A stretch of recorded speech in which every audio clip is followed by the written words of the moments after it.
முக்கிய செய்தியாக பார்த்து வருகிறோம். தமிழகத்தில் டிரான்ஸ்பார்மர்கள் கொள்முதல் முறைகேடு புகார் தொடர்பாக 4 வாரங்களில் பதிலளிக்க முன்னாள் அமைச்சர் செந்தில் பாலாஜிக்கு நோட்டீஸ் அனுப்பப்பட்டுள்ளது. இது குறித்தான கூடுதல் விவரங்களோடு இணைகிறார் எமது செய்தியாளர் சக்திவேல். சக்திவேல், வணக்கம். இது குறித்தான முழு விவரங்கள் என்ன? நிச்சயமாக வணக்கம் பவித்ரா. தமிழகத்தில் டிரான்ஸ்பார்மர்கள் கொள்முதல் செய்ய டெண்டர் ஒதுக்கீட்டில் நடந்த 397 கோடி ரூபாய் முறைகேடு தொடர்பாக வழக்கு பதிவு செய்ய கோரி மனுவுக்கு 4 வாரங்களில் லஞ்ச ஒழிப்புத்துறை முன்னாள் அமைச்சர் செந்தில் பாலாஜி உள்ளிட்டோருக்கு பதிலளிக்க சென்னை உயர்நீதிமன்றம் உத்தரவிட்டுள்ளது.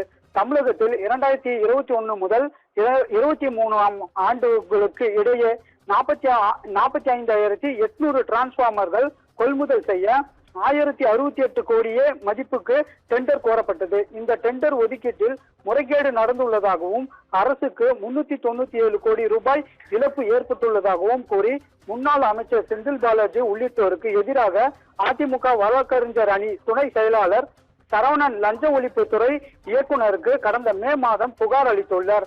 புகார் மீது வழக்கு பதிவு செய்ய லஞ்ச ஒழிப்பு துறைக்கு உத்தரவிட கோரியும் சிறப்பு விசாரணை குழு அமைத்து விசாரிக்க உத்தரவிட கோரியும் சரவணன் சென்னை உயர்நீதிமன்றத்தில் மனு தாக்கல் செய்திருந்தார். அந்த மனுவில் தனது புகார் மீது சட்டப்படி நடவடிக்கை எடுத்துள்ளதாக கூறிய லஞ்ச ஒழிப்புத்துறை இது சம்பந்தமாக தன்னிடம் விசாரணை எதுவும் நடத்தவில்லை என்றும் பெயரளவில் ஆரம்ப கட்ட விசாரணை நடத்துவதற்கு பதில் வழக்கு பதிவு செய்திருக்க வேண்டும் எனவும் கூறப்பட்டுள்ளது.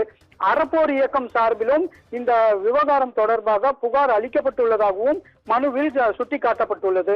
தேர்ந்தெடுக்கப்பட்ட மக்கள் பிரதிநிதி மற்றும் அரசு துறை அதிகாரிகளுக்கு எதிராக இந்த புகார் அளிக்கப்பட்டுள்ளதால் அவர்களை பாதுகாக்கும் நோக்கில் லஞ்ச ஒழிப்புத்துறை நடவடிக்கை எடுக்கவில்லை எனவும் தனது புகார் மீது எடுத்த நடவடிக்கைகள் குறித்து அறிக்கை தாக்கல் செய்ய உத்தரவிட கோரியும் இந்த மனுவில் கூறப்பட்டுள்ளது.